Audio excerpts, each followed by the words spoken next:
Cube. Débat, opinion et analyse. Explore toutes les facettes de l'actualité. Le Parti québécois a présenté aujourd'hui les grandes lignes d'une nouvelle politique d'immigration dans un Québec souverain. Je reçois son chef, Paul Saint-Pierre Plamondon. Bonjour, Paul. Bonjour, Guy. Oui. Bon, ben écoute, dans votre communiqué, là, vous parlez de la perte de contrôle de la CAQ en immigration, mais plus bas, vous parlez du fait que, vous dites, tant que le fédéral contrôlera nos frontières, ben ça va exercer la majeure partie du pouvoir je rephrase. Tant que le fédéral contrôlera nos frontières et exercera la majeure partie du pouvoir en immigration, le Québec ne sera pas en mesure de se doter d'un modèle viable en matière d'immigration. Fait qu'au fond, c'est pas vraiment la CAQ qui est responsable, c'est le citoyen qui fait en sorte qu'il adhère à un système, dans le fond, qui le dessert. C'est le citoyen québécois, parce que l'aiguille du référendum, ça bouge pas en ce moment, malgré tout ce qu'on voit, malgré tout ce qu'on entend.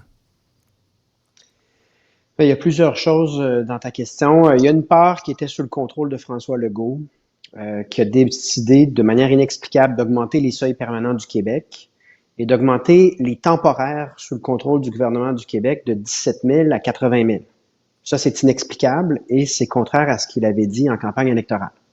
Maintenant, le plus gros de l'enjeu, ce ne sont pas ces immigrants sous le contrôle du gouvernement du Québec. Le plus gros, c'est une immigration qui nous est imposée de manière antidémocratique par un gouvernement fédéral qui a décidé qu'il mettait plein gaz sur les travailleurs temporaires fédéraux et également sur les demandeurs d'asile. Et tout ça, le plus gros exemple, c'est Roxham. Là, on a vraiment saboté notre frontière. Justin Trudeau tweet à tout le monde à travers la planète. Vous êtes bienvenus au Canada. Les conséquences ont été ressenties à 95% au Québec seulement. Et quand le Québec parlait à Ottawa, Ottawa n'avait aucun intérêt. Maintenant, l'opinion publique a changé un peu dans le reste du Canada. Donc là, le gouvernement Trudeau voit l'eau dans sa chaloupe et tente de changer d'orientation, mais personne ne les croit. Tout ça, c'est une posture défensive triste et regrettable qui doit nous amener, à mon avis, à vouloir décider nous-mêmes, à ne pas laisser, pour plusieurs décisions importantes comme l'immigration, la décision à un Parlement dans le cadre duquel on a juste le 5e des votes, donc dans le cadre duquel on ne décide pas. Et ça me semble évident. Il y a quand même 36, 37, 38%, dépendamment des sondages, des Québécois qui réalisent ça. Et je pense qu'en même temps, c'est ça. On est responsable de notre avenir. À date, à ce jour, on a donné raison, non pas à René Lévesque, non pas à Jacques Parizeau, mais à Pierre-Éliott Trudeau, à Jean Chrétien, à Jean Charest et à maintenant Justin Trudeau. Ça a des conséquences. Mais toi, des fois, est-ce que tu dis qu'est-ce que ça va prendre aux Québécois pour qu'ils prennent conscience de l'urgence, vraiment. Là, particulièrement, on vient de voir cette semaine des événements où tu te dis, écoute, si le monde n'allume pas là, puis qu'au prochain sondage sur le sujet, les gens sont indifférents, ben c'est vraiment le confort et l'indifférence à un moment donné. Là. Il y a une part de confort et d'indifférence qui a toujours été là, mais il y a aussi une part de peur du changement. Donc, dans n'importe quel sondage, si tu demandes aux gens pareil ou changement, les gens vont toujours répondre à la majorité pareil. Donc, il y a un défi supplémentaire pour les indépendantistes par rapport aux fédéralistes qui, eux, prônent le statu quo. Maintenant, il faut avoir confiance à l'avenir. Puis moi, je trouve que c'est du service public que de donner leur juste. Le Parti québécois donne leur juste, en tout cas s'efforce de donner leur juste sur tous les sujets. Puis pour celui-là, c'est évident que ça prend l'indépendance parce que François Legault nous l'a démontré. Lui, il prétendait, il a pris le pouvoir en disant « Donnez-moi un mandat fort, puis je vais vous faire des gros gains dans le Canada. » Toutes les questions de l'immigration, ça a été une triste farce, c'est-à-dire que toutes ces demandes ont été refusées. Mais la situation est devenue une crise. Sous son égide, en fait, sous François Legault, on a accueilli plus d'immigrants au Québec que durant toute la période de la Révolution tranquille jusqu'à Philippe Couillard. Là. Donc, de 1960 à 2014, il y a eu moins d'immigration que sous François Legault en l'espace de 2018 à 2024. C'est pour vous dire à quel point la dérive a été grande, radicale. Et c'est pour ça que les propositions du Parti québécois, il y en a qui essaient de dire que c'est radical, mais en fait, tout ce qu'on fait, c'est revenir à un modèle viable qui existait au début des années 2000. Il y a un paradoxe vraiment intéressant que peu de gens ont le courage vraiment d'aborder par rapport à l'immigration, c'est la langue versus la compatibilité civilisationnelle. Puis j'entends par là le respect de ce qui est fondamental pour le Québec, c'est-à-dire l'égalité homme-femme, le respect des droits des enfants, toutes sortes d'enjeux qu'on a vus tout récemment. Et évidemment, les droits des homosexuels, la prédominance de la loi des hommes sur la loi de Dieu, des trucs comme ceux-là. Bref, le PQ, écoute, vous répétez évidemment avec raison sans arrêt qu'il faut que les immigrants parlent français le plus possible avant d'arriver, mais souvent, les pays francophones, à part l'Europe, c'est des endroits où il y a des enjeux avec l'islamisation de leur propre société. Alors, comment vous composez avec ça? Parce que si vous faites rentrer plus de francophones, ça veut dire que les problèmes qu'on a vécus cette semaine, on risque aussi d'en avoir un peu plus à l'avenir. Bon, on compose avec ça en réduisant les seuils de manière substantielle. Donc, on propose de retourner à 35 000. Et dans le 35 000, on puise à même les temporaires sur le territoire qui nous démontrent un très haut niveau de français, puis une très grande intégration dans le milieu de travail. Est-ce que ça nous prend plus de critères? On a encore 2 ans pour le travailler. Mais c'est clair qu'à la base, l'enjeu ici, c'est à nouveau le multiculturalisme canadien qui prône un communautarisme, en d'autres mots. Chaque communauté culturelle se rassemble ensemble, vit ensemble, n'a absolument pas à s'intégrer, et donc va vivre comme on peut vivre ailleurs dans le monde, mais sur le territoire canadien, sans aucun devoir d'intégration, ce qui apporte son lot de difficultés. On le voit à Toronto en termes de manifestations, de conflits de l'étranger qu'on importe en sol canadien. Ça, c'est le modèle canadien. Puis ensuite, il y a le modèle québécois qui est, dans la volonté des Québécois, très différent. On y parvient plus ou moins parce que le Canada nous impose son modèle, mais dans un Québec indépendant, on va être davantage dans la convergence culturelle, c'est-à-dire gérer les attentes de ceux qui choisissent le Québec, comme quoi il y a une partie d'intégration absolument nécessaire sur l'essentiel, notamment la place du religieux, mais également la langue. Pour autant, ça n'empêche pas la richesse d'un bagage culturel autre, mais il y a des attentes. Alors que dans le Canada, il n'y a aucune attente. On dit à chaque communauté culturelle, on va vous cataloguer comme communauté culturelle, puis on s'attend à ce que vous viviez à part du reste de la société, alors que le Parti québécois dit aux Québécois issus de l'immigration, vous êtes Québécois à part entière. Et donc, on s'attend à ce que vous participiez au Québec et que vous soyez au diapason des règles fondamentales de notre vivre ensemble, parce que vous êtes venus pour la paix sociale, pour la prospérité que ça permet d'avoir. Si on regarde le modèle français, les Français sont souverains. Les Français, évidemment, sont pro-laïcité, même plus que nous ici au Québec. Pourtant, il y a des enjeux là-bas. Évidemment, ils reçoivent des gens qui parlent français, mais il y a vraiment des problèmes avec l'islamisation. C'est quelque chose qui est très difficile de filtrer. Oui, c'est pour ça que j'ai nommé l'entrisme religieux et l'entrisme islamiste lundi dernier, après un passage où tout le monde en parle, où Bernard Dréville, le ministre de l'Éducation, lui nous présentait ce qui se passait à Bedford comme simplement une question de conflit de travail, de conflit idéologique, de problèmes administratifs, mais il contournait complètement la question de l'entrisme religieux. Donc, pour moi, c'est important de le nommer. En sachant très bien, à la lumière des exemples que vous donnez en Europe, que c'est pas simple. On peut parler aussi de la Suède, de la Belgique, des pays dans lesquels j'ai vécu et qui ont ces défis-là. Donc, si on veut des solutions, il faut au moins être capable de nommer ce qui se passe. Et on est rendu là dans cette chronologie-là. Évidemment, le PQ, là, vous voulez réduire de 60 % le nombre d'étudiants étrangers qui passeraient donc de 123 000 à 50 000 environ. Récemment, Doug Ford, en Ontario, est intervenu un peu sur le même sujet par rapport à tout ce qui est les étudiants étrangers qui veulent étudier exactement en médecine. Puis, tu sais, dans le fond, ce qu'il a dit, il dit, écoute, les universités ontariennes sont là pour les Ontariens, puis ils sont financés par les Ontariens, puis il faut que ça serve à faire des médecins ontariens, puis c'est tout à fait logique.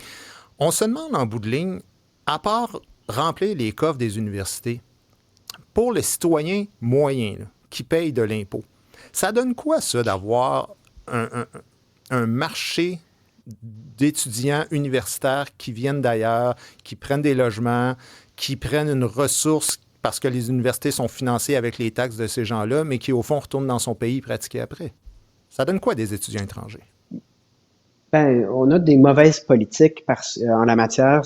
Philippe Couillard, en 2018, a changé le système de financement en disant aux universités, chaque étudiant international de plus qu'une université va chercher, l'entièreté des revenus va dans le financement de cette université-là.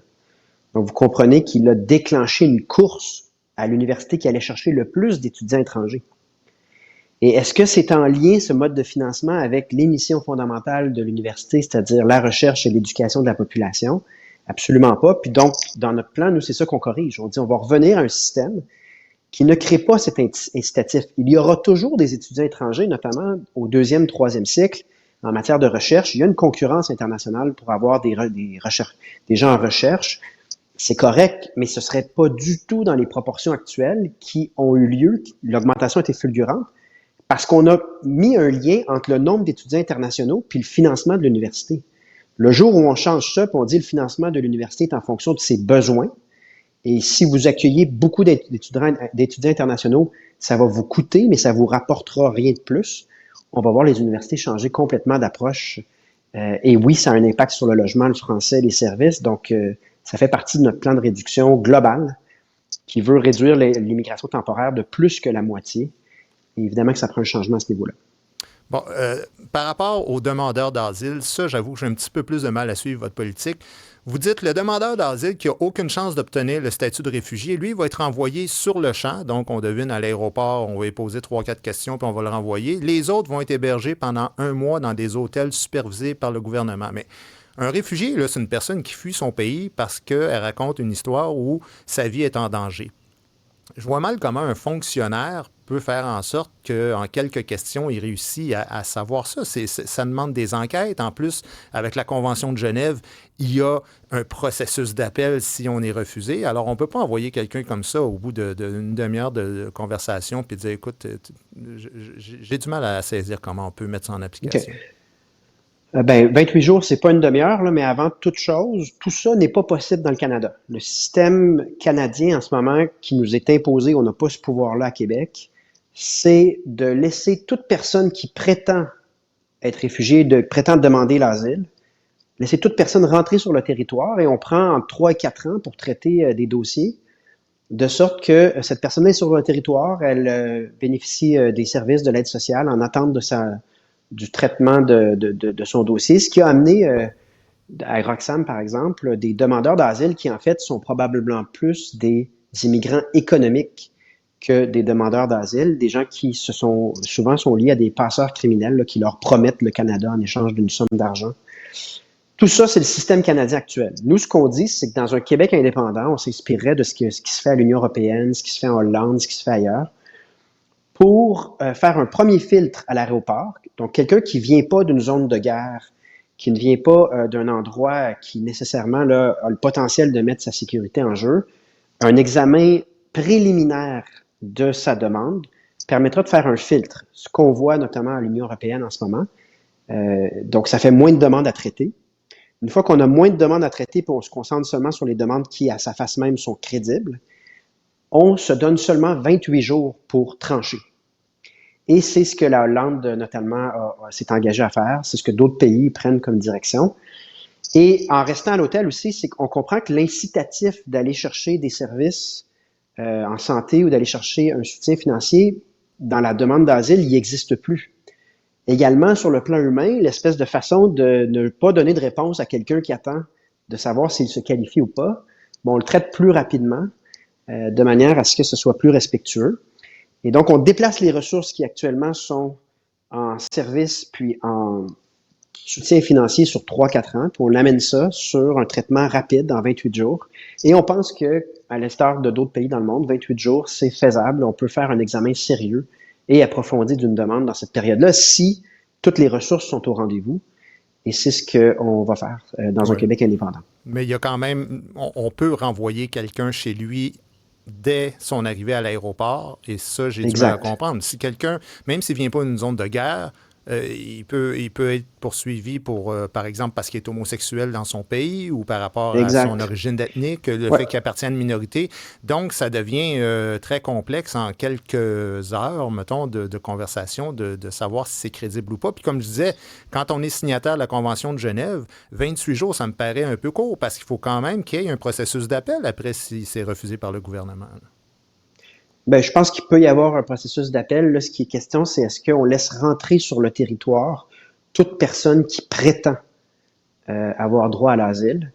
Et la vérité, c'est que la Convention de Genève, elle date des années 50, puis on voit que l'interprétation des États européens est en train de changer pour une raison très simple.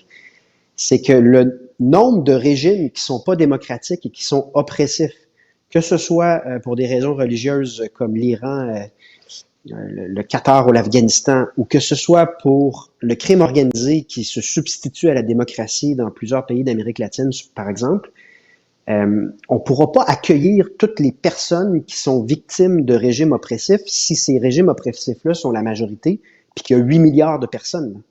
On est seulement 9 millions. Donc, la logique que pour régler le problème des pays qui ne sont pas démocratiques et qui vivent de l'oppression, c'est d'accueillir leur population. Elle ne tient pas à l'échelle planétaire. Donc, c'est pour ça qu'on voit des États européens modifier leur interprétation de la Convention. Et c'est pour ça que on peut pas être les cancres à ce niveau-là parce que les passeurs criminels qui font de la traite de personnes vont aller vers les juridictions les plus poreuses. Si tous les pays européens changent leur approche, puis que nous, on change pas, vers qui pensez-vous que les organisations criminalisées de traite humaine vont se tourner?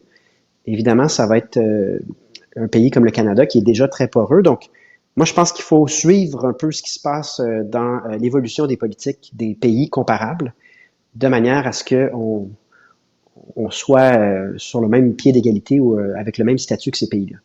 Parfait. Ben, écoutez, l'année dernière, en 2023, en fait, record 66 000 demandeurs d'asile au Québec. C'est énorme. Évidemment, il y a seulement 25 000 chambres d'hôtel. Alors, peut-être qu'il faudrait commencer déjà à construire des chambres et des hôtels. Moi, je commencerais déjà à mettre des chantiers en marche parce que ça risque d'augmenter.